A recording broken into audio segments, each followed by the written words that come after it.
Bienvenidos a Tardes Literarias, el programa de literatura en el que intentamos dar voz a todos los autores y autoras, ya sean conocidos o no, pero sabiendo que siempre nos aportan cultura y sabiduría. Un programa para Radio Sapiens, todos los domingos a las 7 de la tarde, con Lute Pérez y Marisol Zafra. Bienvenidos a Tardes Literarias. Hoy estamos con Renato Ruano López, René Ruano. Nació en Valencia un 18 de abril de 1973. Creció en el barrio de Malilla y el pueblo Gestagar, lugar al que ha ido a parar para poder desarrollar el oficio de escritor un poco después de cumplir los 40. Comenzó a escribir como terapia. La crisis de 2007 le cogió de lleno y fue dando tropicones y arruinándose hasta que en los 2013 casi definitivamente se arruinó. En ese momento habló con su abuela para que le dejara quedarse en la casa del pueblo, donde tenía la intención de descubrir cómo había llegado hasta ese punto para tratar en la medida de lo posible de aprender a reencauzar su vida y a llevarla por un nuevo camino. Escribir fue para él una terapia que le sirvió de mucho. Era un buen modo de sacar el veneno que llevaba dentro, de expresar sus emociones, de un modo visceral, sin restricciones, sin juicios, sin tener que guardar las formas como hacemos ante un amigo o ante un futuro. Después, cuando comenzó a leer lo que había escrito, y aun sabiendo que estaba lleno de faltas y no muy bien expresado, le gustó lo que leyó, como estaba escrito. Decidió que podía ser un buen escritor, y su primera intención fue la de escribir todo lo que estaba aprendiendo sobre las emociones, sobre cómo haberlas sabido gestionar en su día y que hoy estaban bugueteando cuando hacía y cómo se iba desprendiendo de ellas, una a una, de los modos más misteriosos o más pintorescos, y también cómo su vida se iba llevando por un camino que, aunque pintaba muy duro y largo, llevaba poco a poco sin que él supiera exactamente cómo, hasta dónde él siempre había llegado a soñar.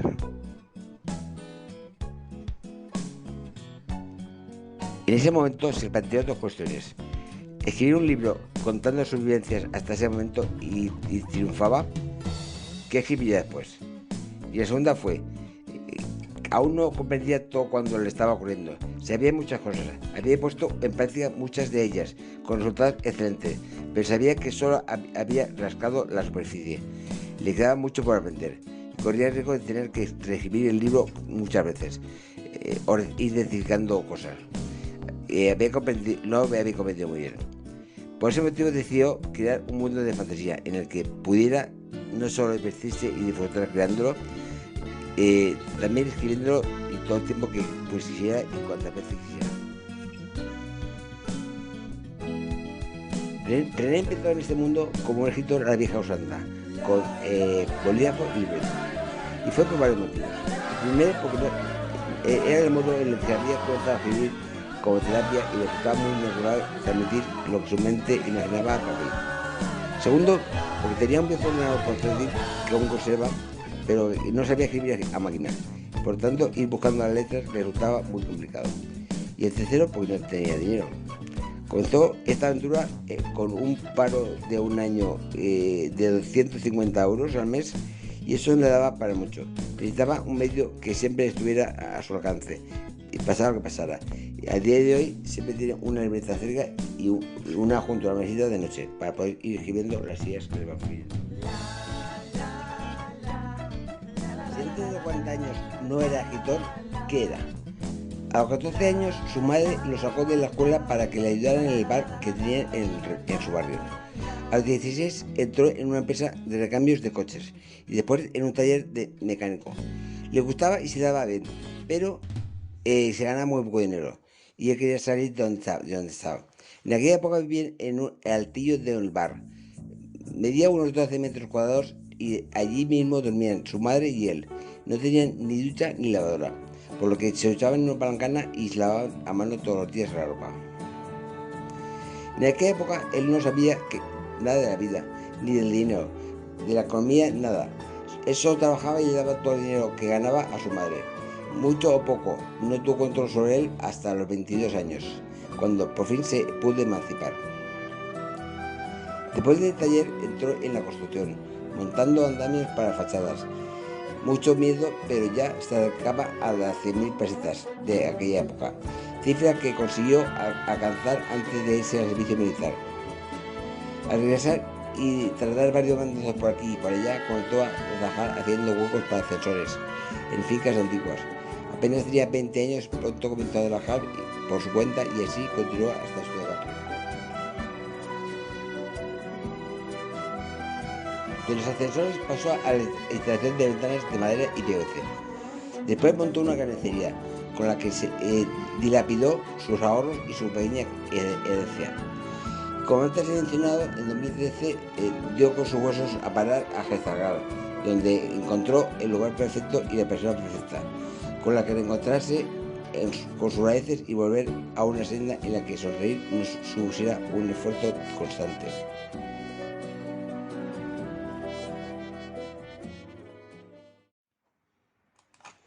Hola, soy René, autor de la colección El Ardid del Diablo, y aquí os presento la narración del primer capítulo de la primera de mis novelas, Nacerás entre bestias. Suscríbete en mi canal de YouTube y dale a like si te ha gustado. Sígueme en Instagram, @RenéNartanis, y en Facebook, René Ruano López. Gracias y espero que os guste. Capítulo primero y prólogo. Sueños y premoniciones. Era una noche estrellada.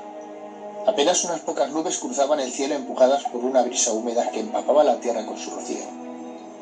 La luna llena lucía alta en el firmamento, marcando el ecuador de la noche. Las rocas que cubrían las montañas y las piedras que dormían en el suelo reflejaban su plateada luz, haciendo visibles sendas y caminos. En el interior del bosque, los sollozos de una mujer rompían el silencio de la tranquila noche. La mujer, una Terais joven de no más de 30 años, ataviada con un amplio vestido marrón que ocultaba su enorme barriga y calzando unas botas que le cubrían las piernas hasta las rodillas, yacía en el suelo encogida por el dolor que le producían las contracciones de un inminente parto. Tanto el ruido de los gritos como el olor del sudor y la sangre corrían raudos por un bosque repleto de bestias. La Teria, tratando de reponerse cada vez que los dolores disminuían, se esforzaba por continuar su camino por una estrecha senda que bordeaba la ladera de la montaña por donde las sombras de los árboles dejaban ver el camino. Pronto los dolores volvieron y la pobre Teria cayó de bruces al duro suelo. Mirando al estrellado cielo, desahogó su dolor implorando: «Por favor, aciago destino, concédeme este último deseo». Apretó los dientes, se levantó y, entre sollozos y lágrimas, continuó caminando a trompicones unos pocos metros más. La pérdida de sangre era abundante y las botas comenzaron a llenarse de líquido que, al cuajarse, le provocaban cierta incomodidad añadida a los terribles dolores. «No te preocupes, cariño», dijo ella sujetándose la barriga y deshaciéndose de las ensangrentadas botas. «La encontraré antes de morir. Tú no irás a ninguna guerra», gritó la Teria, debido al repentino dolor provocado por una contracción. Demostrando una fortaleza y coraje sorprendentes, y entre tremendos dolores, caminó descalza cientos de metros hasta caer rendida de nuevo. Intentó con gran esfuerzo levantarse una vez más, pero los mareos y la debilidad que sentía en las piernas se lo impidieron ya de forma definitiva. «Joder», lamentó la Teria mirando arrodillada al suelo y viendo los tremendos coágulos que caían de entre sus piernas. El frío recorría su cuerpo debido a la falta de sangre. Parecía que los dolores le daban una pequeña tregua y, poniendo las manos en la enorme tripa, se preparó para levantarse una última vez mientras notaba cómo los movimientos del bebé le indicaban que ya estaba listo para salir. El ruido de unas rocas cayendo alertó a la Teria, aunque en ningún momento perdió la esperanza de salvar la vida de su hijo. Sus ojos, libres de miedo, reflejaban la más absoluta determinación. «Recuerda, hijo mío», dijo la Teria mirándose la tripa y sonriendo a pesar del dolor y la certeza de que la muerte le llegaría en breve. «No pierdas la fe ni la esperanza bajo ningún concepto. Aunque no entiendas las cosas que ocurren a tu alrededor, ten paciencia y lo comprenderás todo llegado el momento». La Teria, viendo que no podía retener durante más tiempo a su hijo, sucumbió a la fatiga dejándose caer en el suelo y preparándose para el parto. A lo lejos, el murmullo de unos pasos apresurados rompía cada vez con más fuerza la paz del bosque de Lezantu. Las aves que dormían al cobijo de su gran bóveda de entrelazadas ramas se asustaron a su paso, provocando un escandaloso caos que contagió al resto de criaturas con las que compartían hogar. 3 figuras cruzaban el oscuro bosque guiadas por su olfato. El grupo se detuvo junto a una enorme roca que reflejaba la plateada luz de la luna. «Está cerca», dijo el más grande, paladeando el aire con su largo y agudo hocico. «Y está a punto de dar a luz». «Debemos darnos prisa, hijos», dijo la oscura figura femenina, volteando el cerrado bosque con la sospecha de un peligro oculto entre los árboles. Las agudas orejas del más joven se enfocaron hacia un costado de la montaña. «Confiamos en ti, hijo». Sin pensarlo un instante, corrió en esa dirección separándose del grupo, mientras que la madre y el mayor de sus hijos seguían en el aire el rastro de la parturienta. «No te rindas», se dijo la Teria al ver el brillo de unos ojos, con las pupilas totalmente dilatadas para atrapar toda la luz que penetraba entre los árboles del bosque. «No te rindas ahora, mantente fuerte», se repetía a sí misma. Pronto pudo distinguir la figura de dos enormes lobos de cerca de 2 metros de alto, negros como una cerrada noche de tormenta y corriendo completamente erguidos hacia ella.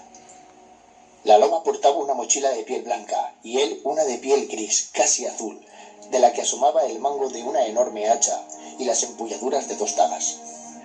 Al llegar hasta la Teria, el impresionante lobo se arrodilló junto a ella sujetándole la cabeza. «Aún vive, madre, y está a punto de dar a luz».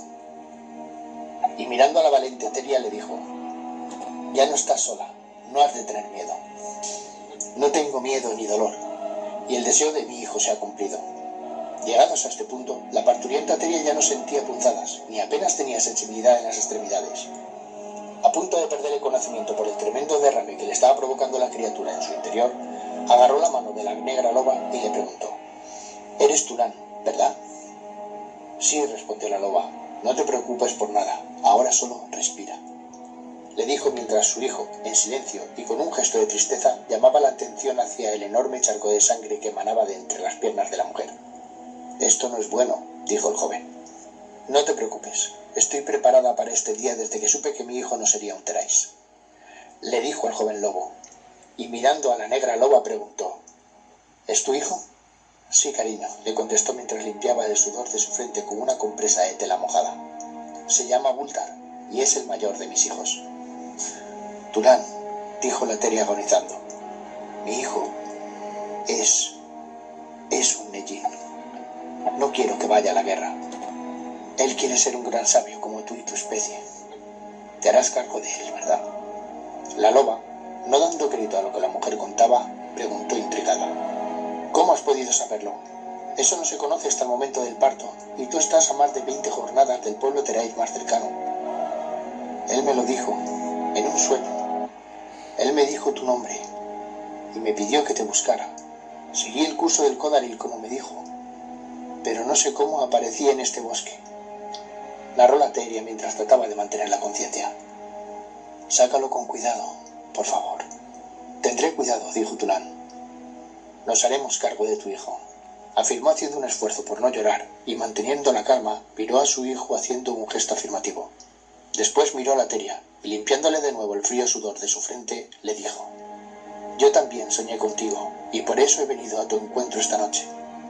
Bultar sacó una de las dagas de su mochila y rasgó las ropas de la mujer descubriendo la enorme barriga. «No sufras por ella, hijo, ya no tiene dolor alguno.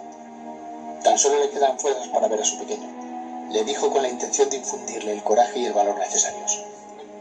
El joven lobo, de apenas 22 años, cortó de un tajo el bajo vientre de la mujer con mucho cuidado de no dañar al pequeño. Introdujo sus manos en el interior de la Teria y sacó de ella un bebé asexuado de más de 10 kilos. «Por favor, ¿cómo pesa?», exclamó sujetando al niño mientras Tulán le cortaba el cordón umbilical separándolo definitivamente de su madre. Ya con el niño liberado, Bultar le entregó el bebé a Tulán, que le limpió tímidamente la cara sorprendida de que el niño respirara con normalidad y le ofreciese una simpática sonrisa. Lo envolvió con una cálida piel de tuk y lo colocó dulcemente sobre el pecho de su madre. «Toma, cariño, este es tu hijo». «Hola, Nartanis», saludó la Teria, llorando al ver la cara de su hijo. «Qué guapo y grande eres». «Gracias, hijo. Gracias». Y el último suspiro de la madre quedó alojado para siempre en los recién nacidos labios de su hijo. Este la miraba sonriendo mientras le acariciaba la cara con sus aún ensangrentadas manitas. La aurora anunció el inicio de un nuevo día, impidiendo al pequeño admirar el rostro de su valiente y decidida madre durante más tiempo. Tulán Cogió al recién nacido y después de limpiarlo cuidadosamente, lo introdujo en una blanca mochila. «Amanece», advirtió. «¿Dónde estará tu hermano?» «Poco importa eso. Si conozco a mi hermano, más nos vale no estar aquí cuando llegue. El Yuir que seguía el rastro de la Teria estará ahora persiguiendo a Garastín, y dudo que se lo pueda quitar de encima en este terreno. El viento nos delata. Debes quitarle la ropa. Déjale sobre la que no cortaste con la daga». El joven recogió las ropas de la Teria y las ató en su mochila. El inerte cuerpo reposaba lívido en la tierra sobre su propia sangre, que aún humeaba al contraste con la fría humedad de la recién estrenada mañana. «Oye, madre, ¿por qué crees que le dio las gracias al bebé?» «Por avisarle en un sueño de su condición. Esa Teria ha muerto sabiendo que su hijo se criará en el seno de una familia y no en los barracones de un castillo. Las Terias solo saben que su hijo es un Nellín el día del parto, pues es común en ella tener partos múltiples. Y es en ese momento cuando saben no solo que van a morir, sino también que su hijo será vendido para la guerra». «¿De verdad los Nellís son tan grandes como dicen?» «Será tan grande como tú cuando tenga 10 años. «Madre, que yo soy muy alto», dijo orgulloso de sus 2 metros de altura. «No quiero quitarte mérito, pero el motivo por el que son vendidos es porque llegan a medir más de 3 metros, y los más musculados pesan más de 200 kilos. Las condiciones de vida en el reino de Ceramia son muy precarias, y nadie quiere hacerse cargo de una criatura así. El rey Talar Postral paga mucho dinero a las familias por sus hijos, pero aún así son considerados una maldición. Los Nellís son temibles en la batalla, ya que desde niños les hacen creer que han nacido para el odio y para la guerra. Las coincidencias de los últimos días, las emociones que atenazan mis pensamientos y los sueños que he tenido, que a la vista de los hechos se han cumplido con escrupulosa exactitud, me llevan a pensar que algo malo se remueve en Artanis, y más concretamente en las entrañas de nuestra tierra. Algo que aún no puedo explicar y que me exhorta a proteger la vida de este Nellín. Algo nace en el interior de este pequeño que salvaguardará el destino de todos los reinos».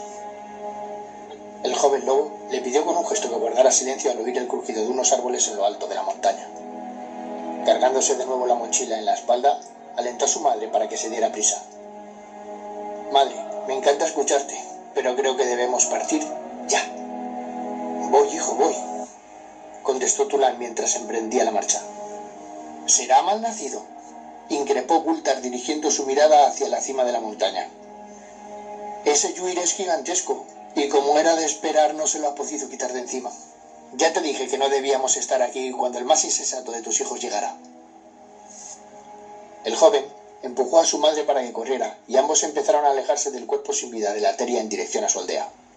«Corre, madre, debemos estar lejos cuando el Yuir encuentre el cuerpo. No quiero que siga nuestro rastro cuando acabe con ella».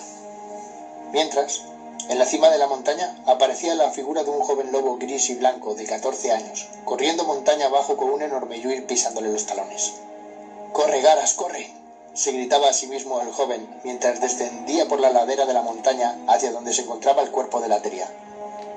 El enorme Yuir, una bestia del tamaño de un oso polar con el morro chato, unos descomunales colmillos de 15 centímetros y un largo y espeso pelo blanco, como el que lucía la hermosa mochila de Tulán, corría tras el joven pisándole los talones hasta que pasaron por encima del rastro de sangre, aún tibia, que lo llevaba directamente hasta el cuerpo que yacía en el suelo del bosque.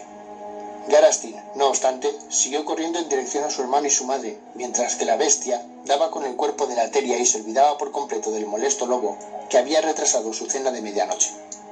De la valiente madre no dejaría más que unos pocos huesos, de modo que darían por muerto a los dos cuando sus familiares la encontraran, en caso de que los tuvieran, y la buscaran. El joven lobo no tardó en alcanzarlos. Mamá!, dijo casi sin aliento y aún así con la voz entusiasmada. ¿Viste que era un Yuir enorme? ¿Y por qué crees que corremos como locos?, dijo Gultar visiblemente molesto con la peligrosa actitud de su hermano. Ese Yuir nos dejará ni los huesos, ¿verdad, mamá? Ya hablaremos cuando lleguemos a casa, dijo Tulán algo disgustada pero sonriente. Pero dijiste que en tu sueño te pidió que nadie supiera jamás que estuvo aquí. Ahora, aunque la encuentren, no se molestarán en buscar a su hijo, ni podrán darle digna sepultura tampoco, dijo Gultar. Ese Yuir estaba muy cerca y parecía seguir el rastro de la Teria. Algo tenía que hacer con él, y como era imposible eliminar el rastro que había dejado, se me ocurrió que se la comiera una vez hubierais terminado. Pero habéis tardado mucho. Me he arriesgado por vuestra culpa. Cuando se encontraron a suficiente distancia del animal, aminoraron la marcha y caminaron por senda en las montañas. Sorprendentemente, el bebé, cuya madre había escogido el nombre del mundo en el que había nacido para referirse a él, dormía plácidamente dentro de la mochila de Tulán, ajeno al peligroso modo en el que había llegado a esta tierra, donde, a diferencia de la nuestra, eran varias las especies que habían alcanzado una conciencia de sí mismas y habían desarrollado una inteligencia superior a la del resto de especies con las que compartían hogar. Ya con Garastin cargando la mochila del bebé, coronaron una loma de suave y redondeada pendiente, cubierta por una alfombra de verde hierba bien recortada por los animales de pasto. Desde la cima se divisaba por fin su hogar, la aldea de Zordal. Esta daba el nombre al reino que gobernaban los lobos y que se situaba en las tierras más al norte de Nartanis. Los lobos, terriblemente agresivos y feroces antaño, eran hoy en día considerados como los seres más sabios del continente conocido. Al sudeste de Zordal, regadas por el caudaloso río Kodarin, se extendían las tierras de Écilas, rey de Túlizar y hogar de los túlidos, la tercera especie inteligente que habitaba el solitario continente. Estos seres, de piel desnuda y gris, conservaban de sus ancestros una larga cola prensil y una hilera de escamas óseas en la espina dorsal que confería una gran fuerza a tan peculiar y versátil apéndice. Pero si algo caracterizaba a estos seres era su obsesión por la belleza y las alhajas, lo que llevaba a los túlidos a extremar sus cuidados despreciando los defectos y a codiciar lo ajeno si ello contribuía a engrandecer su belleza. El inmenso territorio que se extendía en el centro y terminaba en los grandes desiertos del sur y el oeste de Nartanis pertenecía a Talar Postraus, rey de Ceramia y de los Terais, de similar aspecto al nuestro. Los reyes de Ceramias creían estar bendecidos por la providencia al contar con los formidables Neyin, nacidos de algunas de sus hembras sin saber a ciencia cierta por qué. Más allá de las tierras de este conciliador rey, solo muerte, locura y los Terais del desierto. Nómadas perturbados, ladrones, violadores, asesinos y en ocasiones caníbales, locos adoradores de viejos demonios de los que solo quedan las leyendas de antiguos cuentos para niños. Al contrario que sus vecinos del sur, Zordal era un remanso de paz y armonía. Sus tierras, poco deseadas por antiguos reyes por su peligrosa accesibilidad y su escaso rendimiento productivo, eran solo aprovechadas por los incombustibles y capaces lobos. Estos, pacientes observadores y entusiastas escribanos de cuanto sucedía ante ellos, entendían y armonizaban a la perfección con las tierras que regentaban. Con los años se convirtieron en grandes sabios respetados por todos los habitantes. L Ediciones. Somos la editorial especializada en la edición y publicación de libros y novelas. Tenemos una amplia experiencia en el sector editorial y conocemos a la perfección el proceso de publicación de cualquier libro. En L Ediciones podemos hacer tiradas desde 30 y hasta 5.000 ejemplares a un precio más reducido que el que ofrecen en las imprentas convencionales. Si tienes una obra y quieres un presupuesto sin compromiso, contacta con nosotros. lediciones@lediciones.es, www.lediciones.es, WhatsApp 665 559862. Somos tu editorial de autopublicación.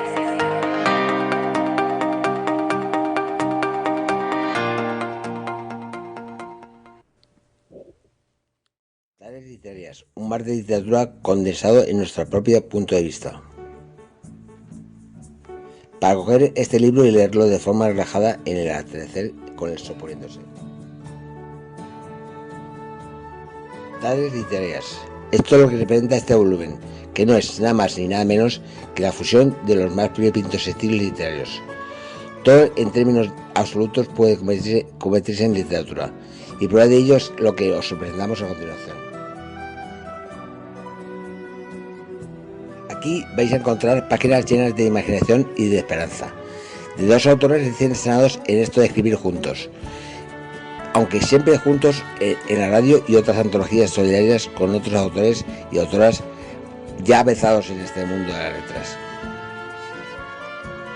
Y todos estos relatos con una cosa en común, el gusto por crear, contar historias, que no es más que el gusto por la literatura. Relatos de lo cotidiano, de lo mágico, de andar por casa o de subir hasta las estrellas, de amor y desamor, de encuentros, de despedidas, de besos dulces y salados, de él, de ella, de todos y para todos.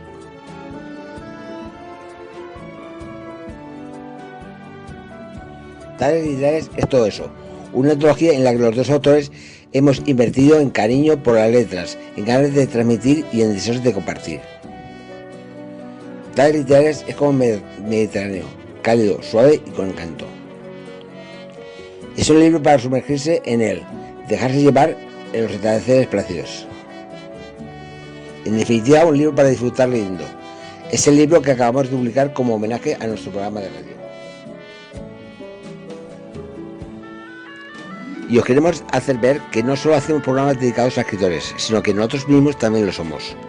Y creemos que este programa que hacemos con tanta ilusión semana tras semana debe quedar reflejado no solo en las ondas, sino que también debe estar inmortalizado en papel, que es en donde a todos los escritores nos gusta reflejar nuestros sentimientos. Tardes Literarias es una antología de relatos, escrito por Marisol Zafra y Lute Pérez, que tenéis ya disponible en Amazon. Esperamos sinceramente que sea tan bien acogida como es todas las semanas nuestro programa de radio. Muchas gracias y que tengáis una muy feliz lectura.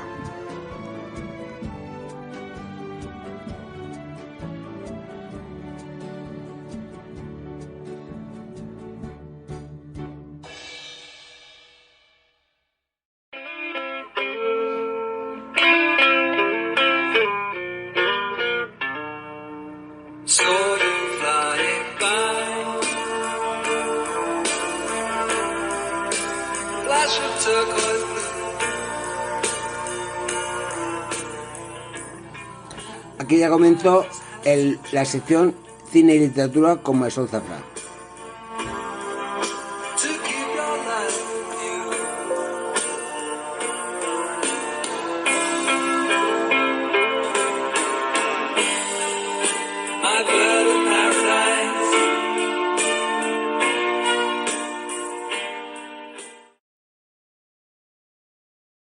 ¿Qué tal, familia? Espero que estén pasando un verano fantástico. Hace una temperatura bastante elevada para poder disfrutar de esas playas, quien las tenga cerca y esté en algún lugar de vacaciones. Bien, pues vamos a dar comienzo a esta tarde literaria que, nunca mejor dicho, en el verano es cuando apetece quedarse a la sombra y coger un libro y disfrutar de esa historia. Como cada semana tenemos a un escritor nuevo que gracias a Dios estamos teniendo mucha suerte, porque últimamente, además de dar voz a todos los autores que no son tan conocidos o acaban de empezar a publicar, pues en su día también se le ha dado su espacio para que se conozca. Yo soy también Nobel y me gusta que me den voz cuando se pueda, ¿no? En alguna entrevista. Eso es lo que seguimos, es lo que tratamos en este programa. Bien, pues voy a volver a empezar. Bienvenidos a Tardes Literarias con Lute Pérez y Marisol Zafra, una servidora. Hoy tenemos a un nuevo escritor. Empezamos. Y bien, pues vamos a comenzar dando el nombre de este escritor, que nos va a acompañar a lo largo de esta tarde. René Ruano López, nacido en Valencia en 1973. Este creció en Tere Malilla y Gestalgar, pueblo en el que reside y donde desarrolla su oficio de escritor. Hecho a sí mismo al tener que reinventarse tras una serie de dificultades personales, pues sin nada más que una libreta, un bolígrafo y mucha imaginación, es capaz de crear un mundo sin las limitaciones históricas y culturales que rigen nuestro para emocionarnos en multitud de aventuras con lobos gigantescos, neñis, tullidos y dahumanos como protagonistas, como es en la saga El ardid del diablo, que en palabras de su editorial puede equipararse a sagas como las de Tolkien.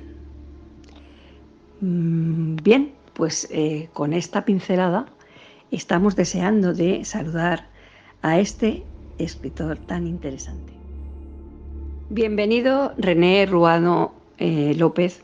Estamos encantados de que podamos conversar esta tarde contigo y nos expliques muchas cosas de todas esas que tú te has reinventado y nos des algunos datos para futuros escritores que quieran pues hacer sus pinitos, ¿no? sus libros y puedan publicar. Creo que eres una persona ideal para darnos esos, ¿cómo se dice? Esos tips, ¿no? Que se dicen ahora, para lograrlo. Pero vamos a empezar por el principio, porque estamos deseando de saber, de conocer a este René escritor y René como persona. ¿Qué puedes explicarnos sobre ti? Cuéntanos. Bueno, pues sobre mi yo actual, decir que soy un ermitaño, que vivo aquí en la sierra de Gestalgar, ya 9 años. Empezamos hace 9 años aquí prácticamente sin apenas luz. Teníamos que apagar una luz para poder encender la otra. Y bueno, con muy poquitos recursos, con mucha paciencia y con un amor por la naturaleza muy fuerte, pues hemos sabido adaptarnos a las distintas situaciones que nos hemos encontrado aquí. Y yo he podido dar rienda suelta a mi imaginación y a mi sueño de convertirme en escritor cuando en su día me lo planteé. También decir sobre mí que soy un amante de la naturaleza y del cine. Me encanta el cine fantástico y el cine de aventuras, y de ahí que ese es el principal motivo por el que escribo este tipo de aventuras. Bien, pues ya conocemos a los dos Renés, al escritor y a la persona. Ahora nos gustaría saber qué es lo que te ayuda a ti o qué es lo que te motiva a ti a escribir. En primer lugar, lo que me mueve a escribir es que me encanta. Es un descubrimiento que hice mientras estaba sumido en una profunda depresión. Era un ejercicio que hacía como terapia, sobre todo de autoconocimiento, para sacar el veneno que uno lleva dentro y poder plasmarlo en el papel, también verlo desde una perspectiva exterior. La verdad es que escribir me ayudó mucho a ver las cosas de otra manera. A partir de ahí descubrí que no se me daba mal. El único problema que tenía es que no sabía escribir. No tenía escribir, me refiero en cuanto a gramática. Al salir tan pronto de la escuela y haberme dedicado siempre a la construcción, no haber practicado nunca ni haber leído nunca, no tenía esa agilidad para construir frases y tal, pero sí tenía habilidad para construir textos, pero sí tenía mucha imaginación. Y empecé a plantearme que si quería dar un rumbo serio a mi vida, pues que podía ser una buena opción el convertirme en escritor. Se suele decir que todos los escritores tienen un lugar en su casa para escribir, algunos en otros lugares, pero la pregunta sería, ¿dónde escribe René? ¿En qué parte de su casa? Bueno, he tenido más que lugares, lo difícil es hacerte el tiempo, hacerte el espacio de tiempo en el que eres más creativo, en el que tu mente trabaja mejor y tú funcionas mejor. Luego buscas un espacio. En su día pues estuve en un despachito aquí en casa, en la parte de abajo. Luego estuve, porque hubo una época en la que, como no teníamos luz, yo ya tenía la primera novela acabada, pero tenía que pasarla al ordenador, la tenía escrita en papel, porque yo escribía con una libreta y un boli. Entonces tenía mis libretas aquí y yo tenía que empezar a transcribirlo todo al ordenador. Claro, otra cosa que tenía que hacer era aprender a escribir, a aprender mecanografía y escribir en el ordenador, porque no sabía. Un par de consejos de una amiga mía, que no mirara nunca la libreta ni el teclado y que los dedos estuvieran siempre bien colocados una vez tuviera ya más o menos las letras memorizadas, y así pues poquito a poco fui empezando a trabajar hasta que hubo un momento en el que me quedé sin luz, que ya no podía trabajar con el ordenador porque era un portátil muy antiguo y tenía que estar conectado a la luz y no teníamos. Entonces no tuve más remedio que bajarme al pueblo y hacerme un despachito allí, y en cuanto me abrí mi espacio y abrí el hueco de tiempo en el que yo podía dedicarme a ello, pues también estuve a gusto. Genial. René, ¿cuáles son tus autores o autoras preferidas? ¿Tienes alguna predilección por alguno en especial? ¿O como casi todos tenemos mucho? Bueno, aquí decir que soy muy mal lector de novela. Soy mal lector de novela. Mi novela favorita, desde luego, en lo que a novela se refiere, es sin duda alguna El Conde de Montecristo, la versión larga y la chula, que es la primera novela que yo me he leído en mi vida, y me la leí pues con 35 años, una cosa así. Y la verdad es que no he encontrado otra literatura que me haya, o sea, otra novela que me haya gustado más. Esa es de Alejandro Dumas. Y ahora me gustaría que hablaras de El ardid del diablo. ¿Qué novela de esta saga ha sido la que más te ha costado escribir? Y si puedes, ¿por qué? Bueno, a ver, físicamente la que más me ha costado de escribir ha sido la primera, porque como he comentado antes no sabía escribir, entonces tuve que aprender. Y claro, me resultó, en cuanto a tiempo, físicamente pues es con la que más esfuerzo he tenido que hacer. En cuanto a creatividad, en lo que a creatividad se refiere, no. Ahí no fue una novela difícil de escribir, porque prácticamente se iba escribiendo sola. Estoy teniendo, por ejemplo, más problemas con las nuevas novelas de la saga, porque después, ahora van a salir dos sagas. Una se llama El fin de una era, que tiene 5 capítulos. Tengo terminados 4, estoy en el 5. Y también tengo 4 de otra saga que se llama La constelación del lobo. Y también voy por el 5, y en este momento es en el que he tenido más problemas, porque estaba agotado y necesitaba hacer un parón. Estuve parado como 2 meses o 2 meses y algo, porque no conseguía que las ideas fluyeran y que la historia tuviera algo más de garra. Y ahora pues quisiera hacerte una pregunta que en otros escritores me ha llamado la atención, porque opinan que se han puesto a escribir muy tarde, ¿no? Ya a los 40, 30, 50, 60, y que creen que pues la edad idónea es a los 18, 19, 20 años, mucho más jóvenes. Tú has comenzado a escribir a los 40 años. Me gustaría saber qué opinas al respecto sobre esta pregunta, y qué pasó para que dieras ese paso, y también qué hacías antes de ponerte a escribir. Pues yo he trabajado toda la vida en la construcción. A mí me pilló la crisis del 2007, tomé una serie de malas decisiones que me llevaron a malas decisiones. Las entiendo hoy como malas decisiones. En su día era la mejor decisión del mundo, por supuesto. Pero bueno, no salieron como yo esperaba. Fueron pasando una serie de cosas que me descolocaron. Empecé a caer en depresión, y de ahí que empezar a escribir como terapia, y por eso empecé a escribir a los 40. Y ahora nos gustaría que nos contaras cómo eliges a los personajes de tus novelas, o como nos pasa a muchos de nosotros, que los personajes son los que nos eligen a nosotros, en este caso a ti. Cuéntanos. Bueno, pues me pasa de todo. Hay veces que hay veces que elijo yo a los personajes y los creo desde cero.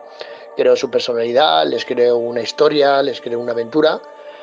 Y otros son personajes que te los va pidiendo la novela. También me ha pasado, por ejemplo, con personajes que yo no quería que tuvieran protagonismo, que a lo mejor los había creado como a lo mejor un personaje secundario. Es el caso del rey, o sea, del hermano del rey, el Pastasín. Y como digo, es un personaje que empezó como un personaje secundario que no iba a tener ninguna relevancia y se convirtió prácticamente en uno de los personajes principales de la primera de las sagas. Luego, lo mismo, hay otros personajes que tú los has creado como principales y luego al final acaban no teniendo relevancia o que los tienes que matar. Que eso es una cosa que me ha pasado en más de una ocasión, de personajes que yo quería que tuvieran más historia, una historia más profunda o más larga, y los he tenido que matar. Son 475 nombres entre personajes, lugares, ciudades, pueblos, aldeas, montes, islas, de todo. Genial, pues has logrado abrirnos un poquito las ganas de leer esta saga, El Ardid del Diablo. ¿De cuántas novelas cuenta la saga y cuáles son exactamente? Especifícanos un poquito sobre esto. Más que una saga, es una colección. La primera novela es Nacerás entre bestias, ya lo he comentado con anterioridad. Después está Entre bestias crecerás, que son 2 novelas con 3 partes, pero digitales son 3 partes y en digital sí que están separadas va cada parte como novela propia. Y después está La constelación del lobo, que no tengo definido cuántas partes tendrá porque van a ir apareciendo villanos y van a ir apareciendo aventuras poco a poco, así es que no sé exactamente hasta dónde me dejará alargarlo, porque no soy de alargar las cosas más de lo que la historia permite. O sea, una vez me encuentre con su final, pues llegará al final y ya está. Después está El fin de una era, que El fin de una era sí que son 5 partes. No sé, novelas en papel, al final cuántas serán. Supongo que 3. Una para la primera y la segunda parte, otra para la tercera y la cuarta, y una última más larga para la quinta parte, que es en la que estoy inmerso ahora. Y ahora cambiamos un poquito. Ahora vamos con una antología, Historias inquietantes. Esta es una antología, como digo, fantástica, en la que colaboras con otros escritores. Nos gustaría que nos contaras algo de ella y nos dijeses quiénes son estos escritores que colaboran contigo. Historias inquietantes es una idea que surgió porque veíamos que teníamos muchos problemas para promocionar y que bueno, que yo sí publicaba una novela, o sea, cuando publiqué la primera novela, pues hice la presentación en mi pueblo y pues muchísima gente te compra el libro por cortesía. Luego la mayoría no se lo lee, la inmensa mayoría no se lo leen, pero te lo compran por cortesía. En la segunda presentación pues ya va un poquito menos de gente, ya se va notando, y sobre todo cuando prácticamente haces una presentación al año. Y como veía que cuando hacía presentaciones fuera no parecía que tuviéramos mucho éxito, mucho poder de convocatoria, se me ocurrió. Yo tenía una historia que había escrito durante un verano de descanso del Ardid del Diablo. Tenía una idea en la cabeza y escribí una aventura de terror, pero era una aventura cortita de poco más de 100 páginas. Entonces para mí no contaba como novela. Entonces pensé, digo, ¿y si yo trajera autores aquí al pueblo y yo fuera a los pueblos de otros autores de aquí, de los Serrano o de Valencia o de compañeros que había ido conociendo pues a lo largo de mi corta trayectoria como escritor, en ferias y en sitios así? Entonces, pues se lo propuse a la editorial. Yo le di una idea burda, por decirlo así, y ellos la pulieron, ahí curraron mucho Javier y Carlos, primero para encontrar autores y para proponer historias, porque claro, la mía estaba escrita, era una historia ambientada en Gestalgar, una historia de terror ambientada en Gestalgar, y bueno, pues convencieron al resto de autores, a Carlos Gracia, a Rosana Gutiérrez y a Miriam Seguí, para que escribieran una historia de terror ambientada en un lugar de Valencia que ellos quisieran, y así hacer un libro con las 4 historias, cada una con su principio y su final, cada una con su propio autor, y eso, y hacer pues un compendio de 4 historias muy, muy divertidas, muy entretenidas, de mucho miedo, y que nos sirvieran un poco también para promocionarnos, porque los 4 pues somos autores que no somos ni famosos, ni tenemos amigos famosos, ni somos catedráticos, ni somos periodistas, ni nada por el estilo. Entonces tenemos muchas más dificultades pues para darnos a conocer y para que nuestras novelas tengan una oportunidad. ¿Puedes, René, definirnos tus novelas en unas pocas palabras? ¿Sería posible? Diría épicas. Son historias amplias, con muchas aventuras, con muchos personajes. A lo mejor peco de que son demasiados, pero son necesarios. Todos los personajes son necesarios y las aventuras los necesitan para que sean muy intensas y muy misteriosas, que conserven sus misterios hasta el último momento, que te hagan pensar, que te hagan dudar, que te hagan querer seguir indagando, seguir descubriendo qué es lo que ha ocurrido y por qué, y si lo van a conseguir, si no lo van a conseguir, si las brujas existen o si no existen, qué hay de verdad, qué hay de mentira, todo eso. Y ahora pues quisiéramos saber tus proyectos. ¿Verdad que sí, queridos oyentes? ¿Estás trabajando en una nueva novela ya? Cuéntanos, ¿puedes adelantarnos algo? La verdad es que como charro tanto ya lo he contado todo, pero sí. Estoy ahora trabajando en las 5ª partes de El fin de una era y de La constelación del lobo. Y ahora pues una pregunta que solemos hacer a casi todos los escritores, pues que ya tienen una larga trayectoria y bueno, los que son conocidos, más que nada porque puede ayudar muchísimo a los noveles, ¿no? A los que somos noveles, estas recomendaciones. Por ejemplo, ¿qué les dirías, René, a estas personas que tienen su libro y no se atreven a publicarlo? Bueno, a quien empieza a escribir, lo primero que le recomendaría es que terminara la novela. Que la terminara, que terminara de escribir la historia, que la dejara en un cajón durante un poco de tiempo olvidada, que después la retomara, la releyera, corrigiera todo lo que viera que es mejorable, susceptible de mejorar, que la leyera en voz alta, que escuchara bien cómo suena, para asegurarse de que el ritmo es bueno, de que lo que pensaba su cabeza realmente se corresponde con lo que oye en sus oídos. Y luego, pues todo dependerá de los recursos que tenga y del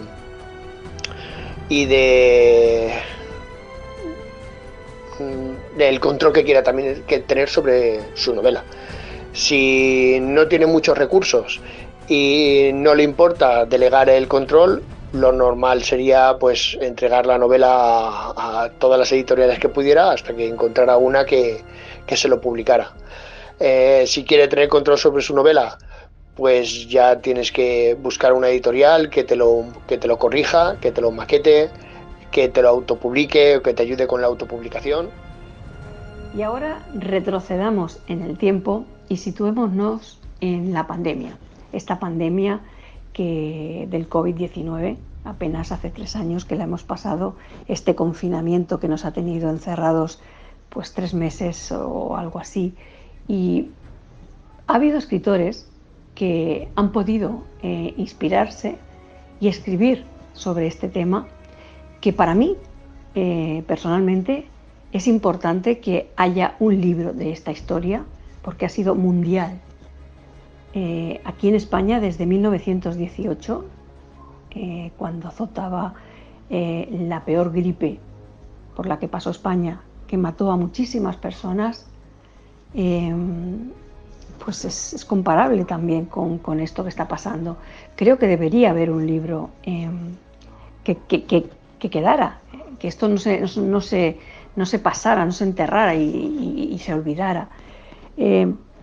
¿Tú crees que de esta pandemia pueden salir muchas novelas? Sí, creo que de esta pandemia saldrán muchas novelas y estoy seguro de que ya han salido muchas. La gente ha tenido tiempo para poder materializar esos pequeños sueñitos que tenemos todos por ahí pululando, y estoy seguro que muchísima gente que tenía una idea para una novelita, para un relato, para algo así, le ha podido dedicar el tiempo a hacerlo, y yo creo que si no se están viendo ya, en breve se verán muchas novelas nacidas de la pandemia. Pues bien, ya tenemos otra recomendación, en este caso de René, que nos va a servir a muchos de los noveles para lanzarnos, para no tener miedo a publicar esa novela, ese libro que hemos estado tanto tiempo pues haciéndolo, ¿no? Que como tú sabes nos lleva muchas horas, muchos días y a veces incluso años. Bien, pues vamos a seguir. Esta afición a la escritura que tienes, ¿te viene desde siempre o ha sido en algún momento puntual en el que te has dado cuenta que la escritura es lo tuyo? Por la escritura no, por la escritura como ya he comentado, empecé a los 40 años, pero imaginar no. Ese es el principal motivo por el que empecé a escribir, y sobre todo empecé a escribir fantasía, porque he dedicado mucho tiempo a imaginar situaciones, imaginaba aventuras, me imaginaba yo viviendo aventuras. A veces la gente me veía llorando y decía, no, es que me he contado una aventura muy dramática y cosas así. O gente que de hecho me sigue pasando, me dice, te he visto paseando y ibas riéndote, y digo, ya, es que me he contado una aventura de risa que no me había contado nunca, y cosas así. Entonces, imaginación sí que he tenido mucha, sí que he imaginado mucho, y ahora lo único que hago es plasmarlo en el papel. Entonces, ¿puedes decirnos qué fue lo que te llevó a escribir tu primera novela? Pues fue un reto, fue poner las leyes de la atracción a prueba, saber si sería capaz de hacer algo que realmente fuera imposible. Es lo que principalmente me movió a empezar a escribir la novela fantástica, sobre todo una saga grande y de estas características, con tantas novelas, con tantas historias que empiezan y acaban, y la prueba de que había conseguido el objetivo, cuando realmente supe, el momento en el que realmente supe que realmente el objetivo que me planteé lo había logrado, fue, por ejemplo, en una de las ferias de Valencia, que venía gente de mi barrio a ver si era verdad que yo estaba firmando libros, porque ya había publicado que iba a estar firmando en la Feria del Libro de Valencia, y iban prácticamente solamente a ver si era verdad que yo estaba allí firmando, y ver las caras incrédulas de amigos míos del barrio que habían crecido conmigo y que habíamos vivido juntos un montón de aventuras, de repente decir, pero si este chico que no ha escrito nunca, que no ha leído nunca, que es un albañil, o sea, que es una persona que se dedica a la construcción, y que de repente es escritor de aventura fantástica, y esto de dónde ha salido, ¿no? Entonces no terminaban de creérselo.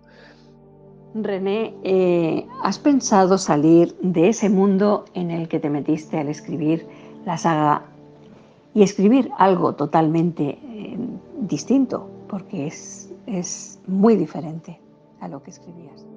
Sí, lo he pensado en alguna ocasión, pero no termina de llamarme la atención. Tengo varios bocetos, o sea, varios mini borradores de ideas que he tenido, que las voy apuntando, sobre todo de historias de misterio y de thrillers policíacos y de asesinos y crímenes y cosas así, que eso me gusta bastante. Pero no termina a mí de llamarme la atención demasiado el salirme de mi mundo. La idea es crear un mundo futuro dentro del propio mundo de Nertanis. A lo mejor si estas aventuras están situadas sobre el año 500 de la era de Galtain. En el año 500 de la era de Galtain, cuando esto termine, empezará una nueva era. Pues a lo mejor 2 eras después, 3 eras después, 100 eras después, a lo mejor el año 3000, año 5000, algo así, y crear mundos, y crear aventuras a partir de ahí. Y hasta aquí, René Ruano López, pues ha sido nuestra entrevista contigo, que ha sido todo un placer para mí entrevistarte y para nuestros oyentes poder escucharte. Te deseamos muchísima pues fuerza para seguir escribiendo, mucho éxito con estas novelas que ya tienes publicadas y que queremos que sigas escribiendo más y publicando más. Muchísimas gracias y hasta siempre. Un abrazo, René. Gracias a vosotros. Gracias a ti, Lute, por darme la oportunidad de esta entrevista, y a ti, Marisol, por hacerme esta entrevista tan fantástica y tan divertida en la que he disfrutado tanto.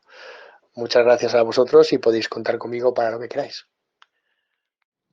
Y ustedes, queridísimos oyentes, que son los protagonistas de estas tardes literarias, deseamos que haya sido de su agrado.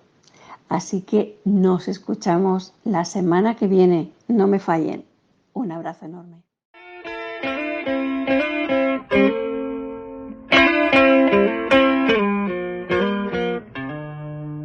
Saw you flying by,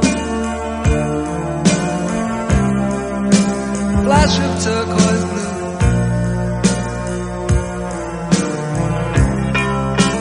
I just had to try to keep your life new.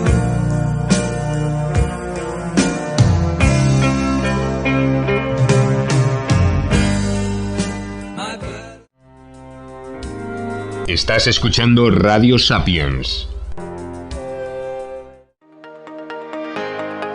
L Ediciones. Somos la editorial especializada en la edición y publicación de libros y novelas. Tenemos una amplia experiencia en el sector editorial y conocemos a la perfección el proceso de publicación de cualquier libro. En L Ediciones podemos hacer tiradas desde 30 y hasta 5.000 ejemplares a un precio más reducido que el que ofrecen en las imprentas convencionales. Si tienes una obra y quieres un presupuesto sin compromiso, contacta con nosotros. lediciones@lediciones.es, www.lediciones.es, WhatsApp 665 559862. Somos tu editorial de autopublicación.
así llegamos al final del programa de hoy.